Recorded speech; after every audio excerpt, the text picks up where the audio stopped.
आज गणित के विषय घात और घातांक के संदर्भ में हम एक छोटा सा प्रथम बार वीडियो तैयार कर रहे हैं।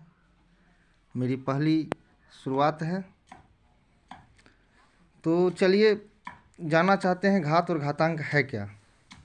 माना ए एक वास्तविक संख्या है तथा m एक धन पूर्णांक है, तब a गुने a गुने m बार तक तब यह मान बराबर हो जाते हैं a घात m के। इसे a की घात m पढ़ा जाता है।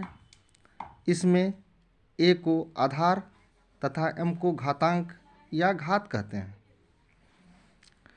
बच्चों को विभिन्न प्रकार की गणितीय समस्याओं को हल करने में इसके जो महत्वपूर्ण सूत्र हैं उनकी जानकारी आवश्यक है। उसी क्रम में हम घात और घातांक के कुछ सूत्रों को भी दर्शाने का कोशिश कर रहे हैं। जैसे कि कुछ महत्वपूर्ण सूत्र में सूत्र नंबर 1, अगर कोई वास्तविक संख्या जितनी बार गुना में रहे उसको हम मान लीजिए संख्या a जो है m बार है, तो उसको हम इस प्रकार पढ़ेंगे a पावर m या a घात m। अगर कोई संख्या इस रूप में रहे a पावर m या a घात m गुने a घात n, तो हम लोग जब बेस आधार समान रहता है तो घातों को जोड़ लेते हैं, m जोड़ n करते हैं। उदाहरण के द्वारा आप समझ सकते हैं, यहाँ 4 और 4 दोनों का आधार सेम है तो घात दोनों का जुट गया, 3 2 5 यानी 4 पावर यानी 4 पर घात 5 आया। ठीक उसी प्रकार जब आधार सेम रहे a और घात अलग अलग हो जैसे m और n, उस स्थिति में घात आपस में घट जाते हैं, जो हमने दिखाया उदाहरण के द्वारा भी। 4 पर घात 3 है और भाग किया गया 4 पर घात 2 से, तो यहाँ 4 पर घात 3 में से 2 घट गए हैं तो 4 पर घात 1 बचा। यह इस रूप में भी हो सकता है a पर घात m भागा a पर घात n इजकल टू a पर घात m माइनस n। इसी रूप के तहत हम इस प्रकार के सवालों को हल करेंगे। 4 नंबर, a पर घात 0 अगर रहे तो उसका मान हमेशा 1 होता है। किसी भी वास्तविक संख्या पर अगर घात 0 हो तो उसका मान 1 के समान माना जाता है, समान ही होता है। जैसे 2 पर घात 0 है तो इसका मान 1 हुआ, 3 पर घात 0 इसका मान 1 हुआ आदि।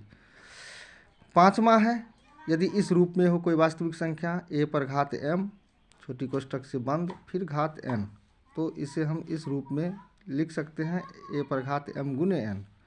जैसे उदाहरण के द्वारा 3 पर घात 2 है फिर घात 3 है कोष्ठक बंद होकर, तो यहाँ हम 3 पर दोनों घात को गुना करेंगे, 2 गुने 3 3 पर घात 6 आता है, इसकी क्रिया करेंगे, इसका आंसर निकलेगी। 6ठा प्रश्न है, a गुना b, अगर दो संख्या इस रूप में हैं और उन पर घात m रहे तो वो दोनों संख्याओं अलग अलग घात में गुना हो जाते हैं, जो यहाँ दर्शाया गया है। 3 गुने 4 पर घात 2 है तो 3 पर घात 2 और 4 पर घात 2 करके हम जो क्रिया करेंगे तो हमारा आंसर आएगी। 7वां, a भागा b घात m रहे तो दोनों वास्तविक संख्या a और b को हम अलग अलग घातों के रूप में व्यक्त कर सकते हैं, जैसा कि यहाँ दिखाया गया है a पर घात m बट्टे b पर घात m। घात यहाँ समान होनी चाहिए, जैसे यहाँ उदाहरण के द्वारा बताए हैं 4 बट्टे 3 पर घात 2 इजकल टू 4 पर घात 2 3 पर घात 2 400 के 16 3 तिया 9, ये आंसर हमारा प्राप्त होता है। 8वां है, a पर घात x और a पर घात y, कोई वास्तविक संख्या a हो और उन पर घात अगर इस रूप में हो तो यहाँ घात आपस में बराबर होते हैं।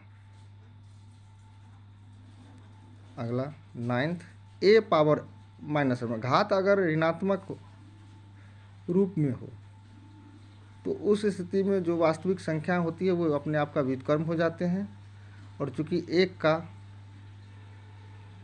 रूट 1 ही प्राप्त होता है इसलिए यहाँ पर बनते हैं a power 1/a power m। यथा हम उदाहरण के द्वारा भी समझाए हैं। जैसे यहाँ 2 एक वास्तविक संख्या जिस पर घात -3 ऋणात्मक है, तो यह इस रूप में आ जाते हैं। 2 जो आधार हैं वे अपने आप का व्युत्क्रम हो जाते हैं और 2 पे घात 3 आते हैं, और क्रिया करने पर 1/2 2 जा 4 4 2 जा 8 हमें प्राप्त होते हैं। तो दोस्तों आज हम कभी वीडियो बनाए नहीं थे, आज पहली बार शुरुआत किए हैं। कोशिश कर रहे हैं इस प्रकार के गणित के कुछ तथ्यों को वीडियो के रूप में बनाकर बच्चों तक पहुंच पाए, जिससे कुछ बच्चे लाभान्वित हों, यही हमारी आशा है। और इसी प्रकार का प्रयास दोबारा जारी रहेगा। आशा है आप लोग इसे सपोर्ट करेंगे ताकि हम आगे इस प्रकार के कार्य को और अधिक से अधिक कर सकें, बच्चों तक और अधिक से अधिक हम अपनी बातों को पहुंचा सकें। जय हिंद, जय श्री राम।